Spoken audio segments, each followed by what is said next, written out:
the scariest cults from around the world. Imagine you're standing on the street just minding your own business when you get approached by a couple and they have some important information for you. They tell you that they are spiritual guides and they can help take you to a next level of existence beyond Earth and human comprehension. They say that you can transcend humanity by transforming into an immortal extraterrestrial being. It sounds like an interesting proposal. So you take a flyer and attend a meeting, and at this point you can go either one of two ways. Your suspicions are either confirmed and you realize that you spoke to crazy people, or you believed you talked to some of the most important people ever, and in that instance, you just joined a cult. This cult is known as Heaven's Gate, and it was an American cult founded in 1974 by Marshall Applewhite and Bonnie Nettles, who, like I mentioned, saw themselves as spiritual guides to a next level of human existence. Without spoiling the ending, Heaven's Gate is most commonly known for its mass suicides committed by its members, but the story goes a lot deeper than just the headlines. Nettles and Applewhite first met in 1972 and went on a journey of spiritual discovery together, and came out on the other side identifying themselves as two witnesses of Revelation, or the Book of Apocalypse in the Bible. This claim alone, and some clever convincing, was reason enough for them to start attracting hundreds of people to start at least paying attention to their movement in the mid-70s. And after a few years, they even had over a dozen members adopting a monastic lifestyle, dedicating their life to Heaven's Gate and giving up all worldly pursuits beyond this cult, which is insane.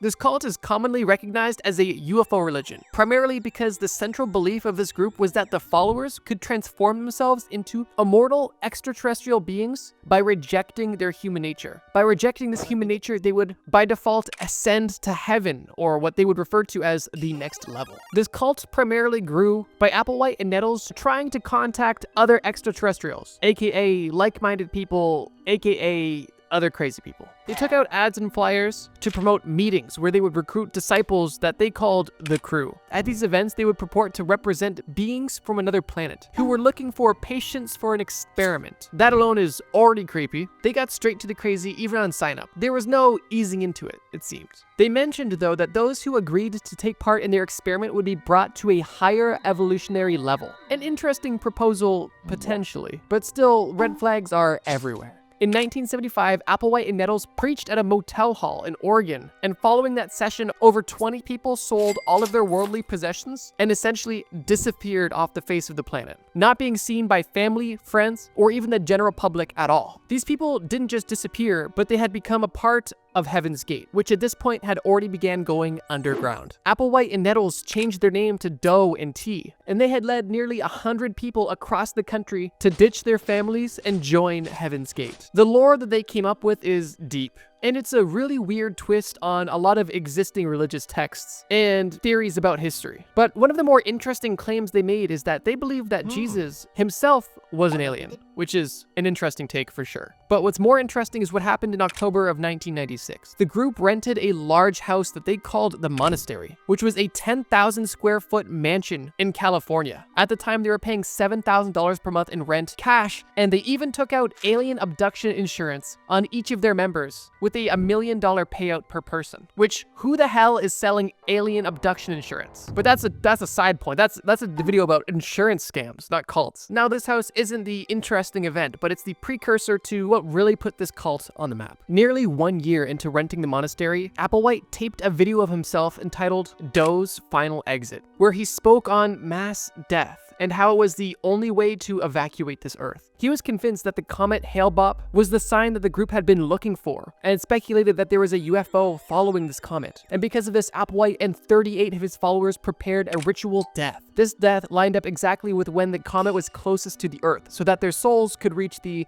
next level. In the following days, 39 people had taken a concoction of vodka and poison, and, like you may have guessed, died. There is so much crazy and honestly disturbing lore to this cult, but I think the best way to describe it is that they believe that humans were boring, aliens were cool, and if a human wanted to become an alien, they had to die. It's amazing what people are willing to believe and dedicate and sacrifice their life for. Oh, and if the Heaven's Gate logo looks familiar, Lil Uzi Vert used it as inspiration for his album cover, which is odd. Now, Assuming you're a semi-reasonable person, you're likely not interested or swayed by the claims of an afterlife and UFOs and being a part of the Bible from random strangers. What a reasonable person may be interested in, though, is a community that worships God, people that are like-minded in faith, a faith that at surface level seems semi-reasonable. In this instance, you may be interested in the Children of God. This name already may sound familiar, and that's because Nick Crowley, a great YouTuber, just made a video about some of the lore involved with this cult. Specifically, the TV programs this cult was producing, which was insane. It was essentially propaganda pieces for children. And spoiler alert, it was pretty disturbing. But we'll get to that. The Children of God lore is deep, and I'll do my best to summarize it as neatly as possible. The Children of God was founded by a creep named David Berg in 1968. It initially attracted young followers with the message of love, communal living, and devotion, which may sound innocent enough. But the group soon became infamous for its controversial beliefs and practices. Most of these controversial beliefs and practices started to be introduced once the cult was more established. Initially, some of their beliefs were more conservative and aligned with the Bible, although it seemed that the group's beliefs started to morph to fit Berg's personal desires, which we'll get into. For example, initially the group was rather conservative and didn't even believe in hand-holding until marriage.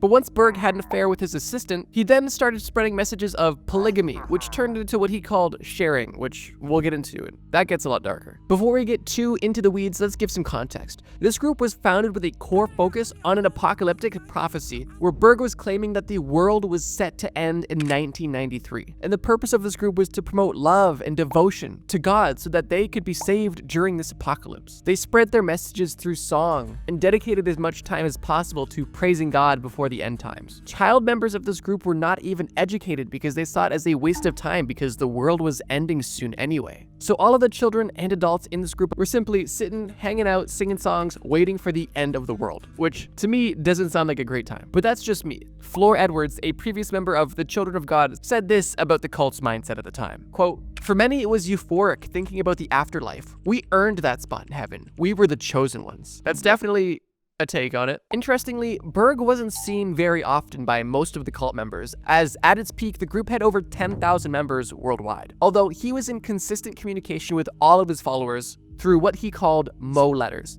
which was essentially daily propaganda pieces, where he would take Bible verses and intertwine them with his own twisted doctrine, which, like I mentioned earlier, evolved over time. These Mo letters included instructions that his followers must follow, and strangely enough, a lot of the imagery in these letters was rather graphic. We'll say that. According to ex-members of the Children of God, Mo wrote over 3,000 of these Mo letters, which is insane. But these letters weren't the only way that the Children of God was able to get their message out. Like I mentioned, Nick Crowley made a great video about the TV series that the Children of God had created and that was televised called Life with Grandpa, in which he describes the TV show essentially indoctrinating children into the values of the group and the religious beliefs that were unsavory, to say the least. To really paint the picture, there's a scene in the show where a woman is shown as a robot with literal boobs, and Grandpa, aka David Berg, was talking about how much he loves this perfect woman. And there's many episodes with young girls singing about how their purpose is to cook, clean, and take care of the men in their life. That is honestly just a tame sampling of some of the cool stuff in this cult's kid show. Of course, I'm using cool ironically. Now, going back to the concept of sharing. Without getting too graphic, essentially, Berg was promoting love with no bounds, as he claimed that Jesus created love and sex for people to enjoy, and he thought the best way to honor God was to have it without limits, which to him meant with anybody at any time, consenting or not, which also included with children, which is obviously disgusting. Former members who were children at the time said that they felt pressured to do anything with anyone because they knew if they said no that they would be punished by God and potentially not accepted into heaven when the apocalypse came, which was, in their mind, soon. This, unsurprisingly, led to widespread allegations of sexual exploitation and abuse, of course, including minors. The Children of God faced significant backlash and legal scrutiny due to the reports of emotional, psychological, and sexual abuse among members, although that wasn't quite enough to take it down fully. That was the bump in the road for the group. After David Berg died, his assistant, who he was having the affairs with, took over the group and tried rebranding the group multiple times in an attempt to distance it from its dark past. And they even tried to renounce some of their harmful practices. However, the decades of trauma experienced by former members was an inseparable part of the cult's history. And with the death of David, the rebrands, and all of the allegations, the group went from over 10,000 members worldwide to today being a small underground internet community. And I personally hope it continues to shrink to the point of nothingness very soon. I'm sure the world not ending in 1993 also had a big part to do with it. Interestingly, multiple celebrities were actually involved with this cult, notably Joaquin Phoenix and Rose McGowan. Rose McGowan described her experience as extremely stressful, like she was walking a high-wire act. She was expected to be perfect physically and was even cut with a knife by another member when she had a blemish on her finger. How Rose was involved in this group was because her father was actually the leader of the Italian branch of the Children of God. But fortunately, once the Children of God started promoting child abuse, her dad separated from the group entirely. Joaquin Phoenix and his siblings in the 1970s were also involved in the group, and even traveled through Central and South America with the group, but didn't remain members for long, as initially they thought it was a dedicated religious group, but found out that it was much deeper than that and cut ties. It's upsetting enough when individuals are tricked into joining cults and doing unspeakable things and having horrible lives, but it's just downright disheartening and depressing when they get their children involved too. Likely unsurprisingly, the Children of God had a extremely high rate, with many ex-members having lifelong trauma, psychological illnesses, and at the very least, horrible, unforgettable memories. But if you're not interested in aliens, and you're not interested in any sort of religious movement, what if a man approached you and told you that he could tell you when you're going to die? This to anybody may seem like an interesting proposal, but the more info you start to get, the more the cracks start to show. This man referred to himself as Lou Castor and claimed that he was 1,000 years old and he was the combination of 3 different angels. He claimed that he had died and came back to life and that now he himself can predict deaths accurately, among other things. Potentially one of the biggest draws for some is that Lou claimed that if you were close to him, he could not only predict your death, but bring you back to life, which for most people sounds like a good reason to stick around. But on top of the claims of being resurrected, from a surface level, it looked like the members of this group lived a relatively lavish lifestyle. Lou had a compound in Wichita, Kansas, where he had 10 members of the group living with him. Everybody who was completely provided for with food, shelter, technology, toys, gadgets, ATVs, luxury vehicles, anything these members could want, they had, and it was all provided for by Lou.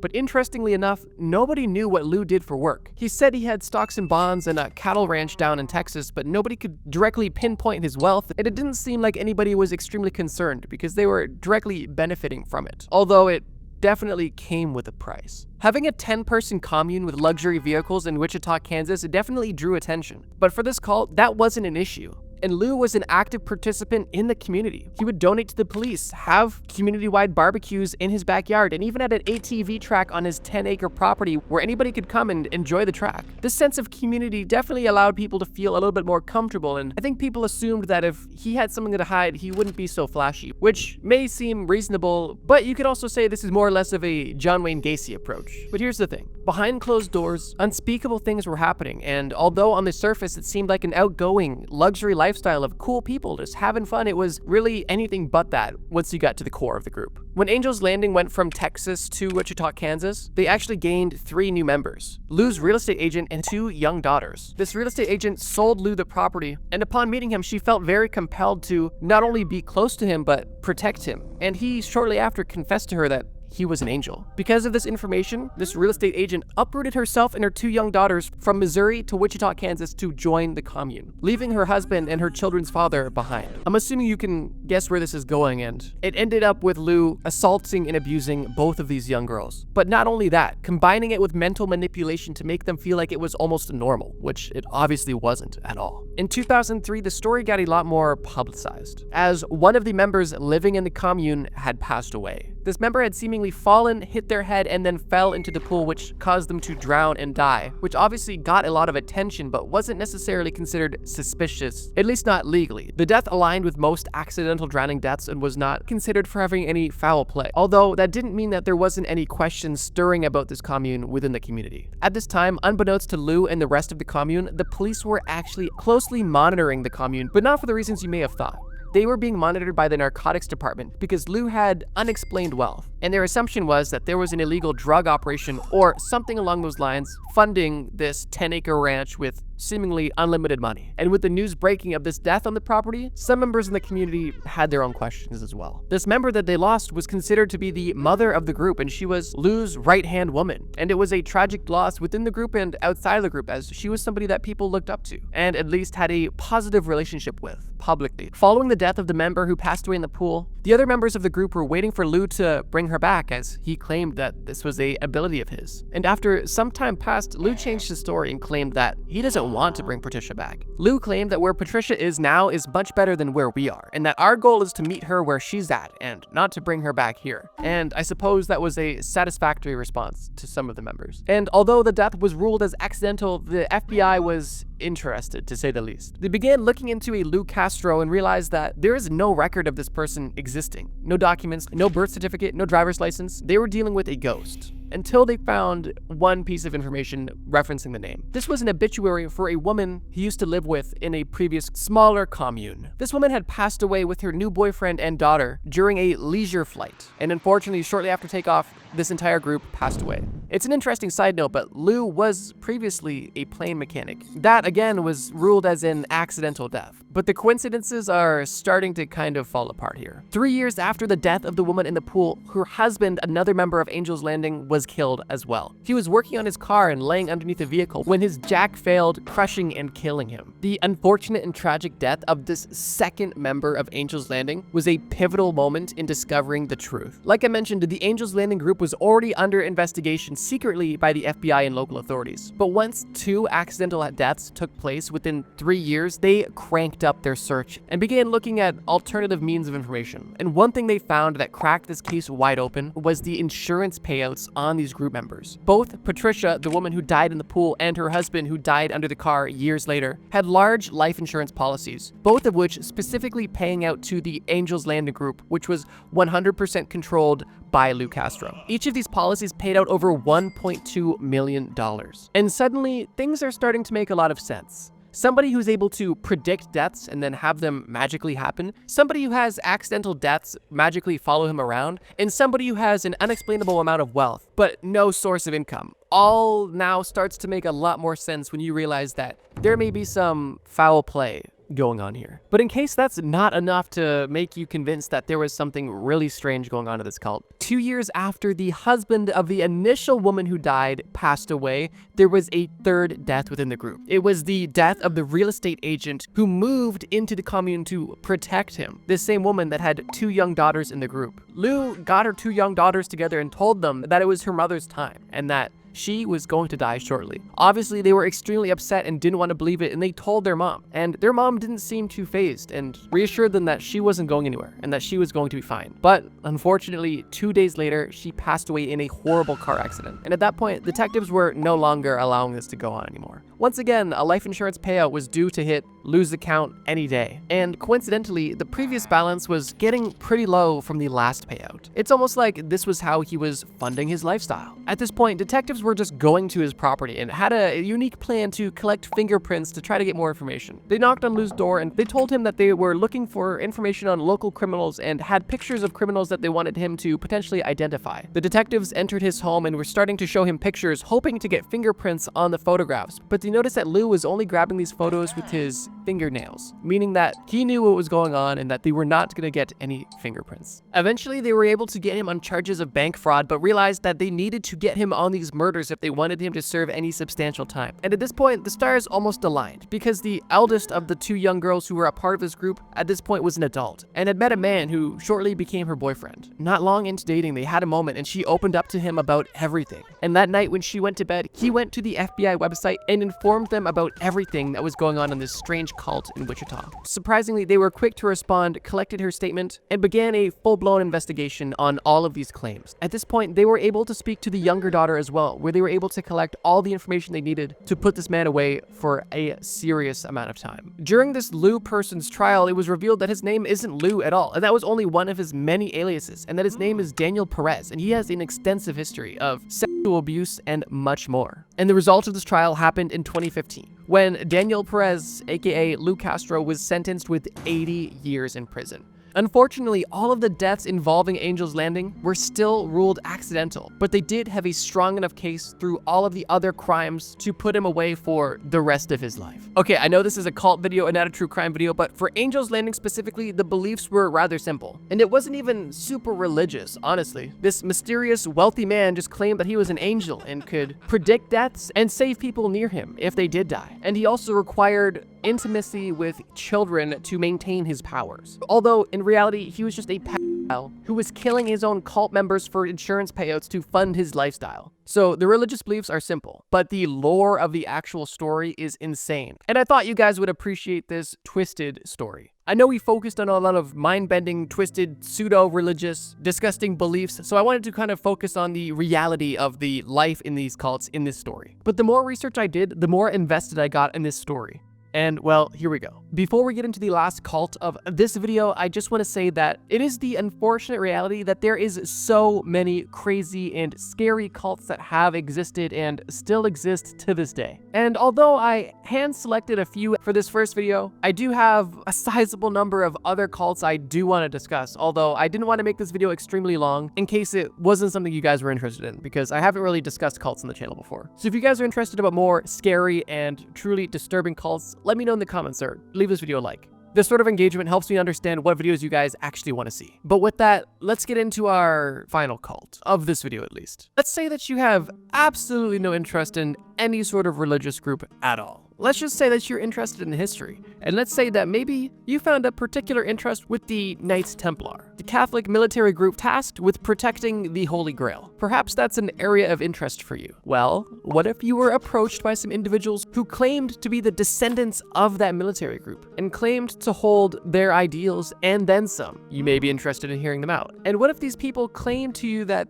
not only were they the descendants of the Knights Templar, but one of the members was also the reincarnation of Moses from the Bible and King Tut's dad? At that point, you're likely gone, but let's say you're still a little interested. But here's the catch. Even if you're potentially interested in hearing them out, you have to be approved. Specifically through a sizable donation, as this cult is a pretty elitist group, with a group size at its peak of only around 300 to 400 members. So unless you were really wealthy, you weren't even able to hear them out, because they believed that only the richest were even worthy of hearing their message. This was the message of the Order of the Solar Temple, a Neo-Templar movement and a cult. This group had members in Canada, Switzerland, and France. One of the founders of this cult actually had a child with another cult member and believed that this child was a perfect child and that it was a higher being, and that any children that were to happen within the cult would be higher beings as well too, to help his daughter on her purpose. The cult grew, and over time there was a lot of mismanagement happening between the two founders who didn't speak much about the direction of the cult. One leader was focusing on the inner workings of the cult, specifically the meditations, ceremonies, and day-to-day management, and the other leader was focused on the recruitment process, essentially running seminars and spreading the message of their special little group. Because this cult required very significant financial backing, members started to become uneasy on where their money was going, as the cult seemed to have not been growing as much as it once was. And this perfect higher level baby was now a teenager, and she was starting to rebel against her own father as well. And in 1991, one of the ex-members actually sued the group, which definitely started to show the writing on the wall for this elitist cult. And the next year, in 1992, one of the cult leaders was actually arrested for trying to buy illegal firearms in Canada, which is some unfortunate foreshadowing for what's about to happen. Later that year, people were becoming more and more restless, as not only were they unsure about where their money was going, but at this point there were so many unfulfilled spiritual promises that people were starting to not believe any of the claims of these cult leaders. This is where things get